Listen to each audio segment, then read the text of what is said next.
Let me get straight to it.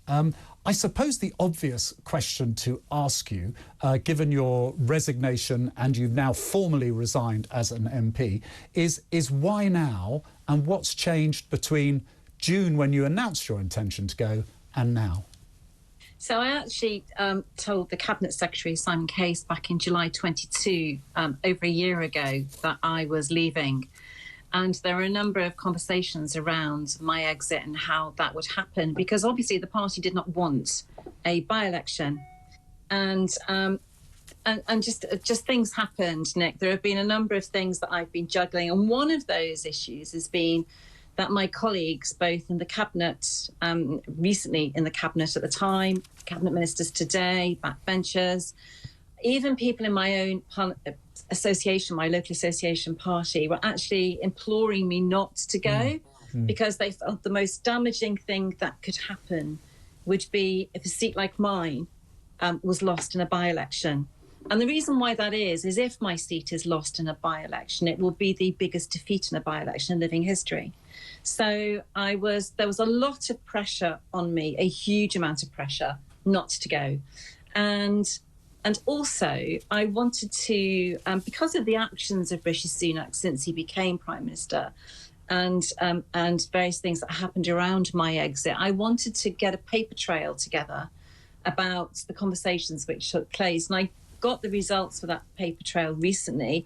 Unfortunately, the most important one was issued to me, classified as an officially sensitive document, which means I can't share it.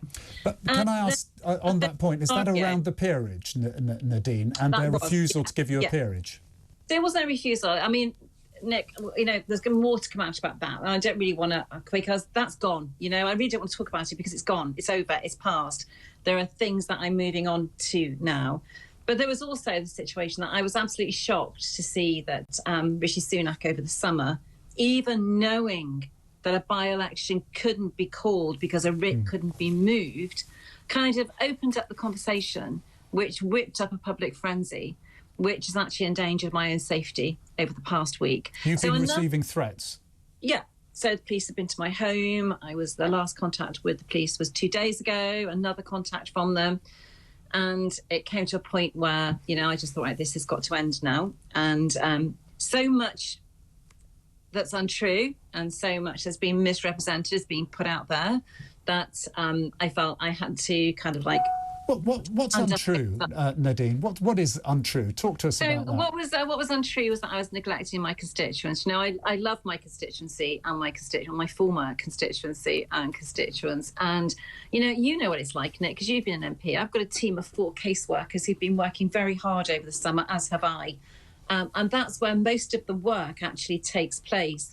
And to be criticised for not being in Parliament when it has been an absolute zombie Parliament for the last 12 months, I just felt was a bit rich. And a point I've also made is, I don't know what Rishi Sunak is doing, because it didn't have to be this way. He's now put the party in the position of having to fight yet another by-election. Why? Why would any Prime Minister will and wish a by-election on his party when his party is 20 points behind in the polls? You and I both know that the whips and the leadership of our party will do anything to prevent that from happening, but not Rishi Sunak. But again, if you're doing it now, Nadine, and you have been serving your constituents, from what you say, and your caseworkers have been serving your constituents, by actually allowing a writ to be moved on the 4th of September, you could end up with a by-election right in the middle of conference season. How do you think colleagues will feel about that at peak relaunch time? Any thoughts they have about that, they need to direct into Number 10, because Number 10 have made this happen.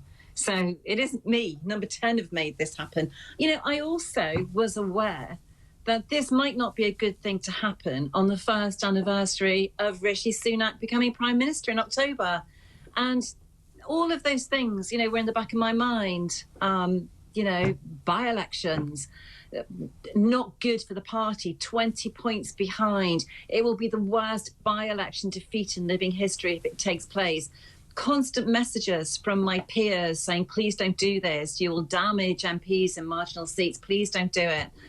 the first anniversary of Rishi coming to power, conference, all of these things were at play. And yet the entire summer, Rishi Sunak has been asking for me to go. So if any of my colleagues are angry, they really need to look to number 10 and ask them, what the hell are you doing? Why have you done this? Your letter dissects the Conservative Party and puts forward what could read like an alternative manifesto, you know, familiar to the one in 2019, where with your backstory you talk passionately about levelling up, for example, which you say has been abandoned. You talk about the tax burden. Are you setting out another agenda, and are you encouraging people to actually topple Sunak now because you believe he lacks the vision to go forward?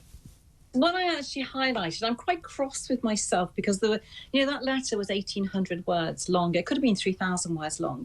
In the litany of failures that have taken place in the last year, I didn't list the abandonment of house building targets or leaseholder reforms, or there were so many things that have just literally been kicked into the long grass since Rishi took power. What I highlighted was basically Boris Johnson's manifesto of 2019. That's what people went out and voted for. That's what they went out and they voted for Boris Johnson, who, as I said, has that X factor like Margaret Thatcher did and Tony Blair did.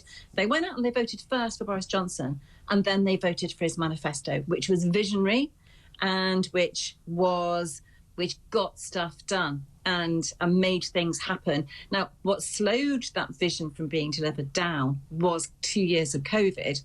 But, we were about to launch social care reform the week he was removed from office. That was a massive reform. And Rishi Sunak scrapped it. It would only have cost £1 billion for 23-24 and £2 billion for 24-25. OK. Up in the ocean. Your litany of criticisms, and many Conservatives will identify with those, by the way, but they are a litany of charges. Let me ask you directly, can the Tories win the next election with Rishi Sunak as leader?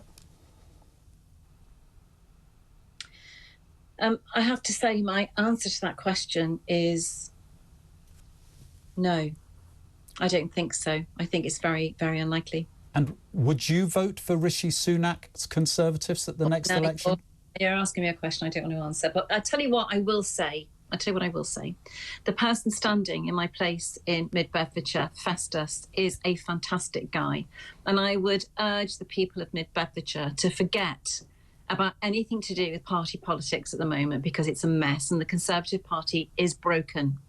But what they need is somebody who, the one thing my constituents have, if you like, supported me in, and they've proven that by my majority gain from 8,000 to 25,000 over 5 elections. The one thing they've supported me in and they've appreciated is the fact that I have been very outspoken, and that's what the people of Mid-Bedfordshire like and they want.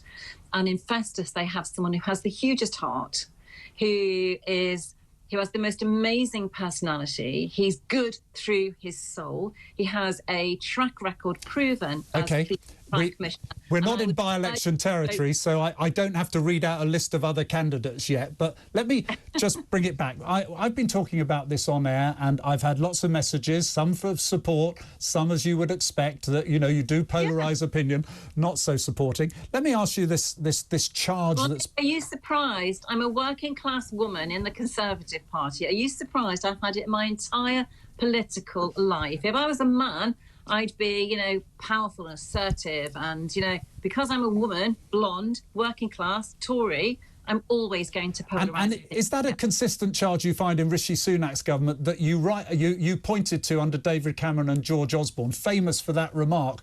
I think it was, too posh git to understand the price of a loaf of bread. Do you think that is, the party hasn't changed since then? So my comment was two posh boys who don't know the price of milk, which is very true. Sorry. And what I will always do is when people like that try to take over my party, when people like that do take over the party by means which are not always entirely above criticism and maybe at times lacking in scruple, I will always call that out.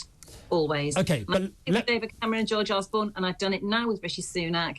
And as long as I have breath in my body, I'll do with anybody who tries to dominate the Conservative Party, which is a party of membership. So you are loyal to the Conservative Party's ideals, but not to where it is at the moment or the leadership at the moment. That's a fair summary, I think. I hope I'm not putting words in your mouth. Too quick. Yeah. Let me carry on with a couple of questions, if I may. Some of the critics that have been coming in that are saying that this letter is so angry. This is all about you not getting a peerage.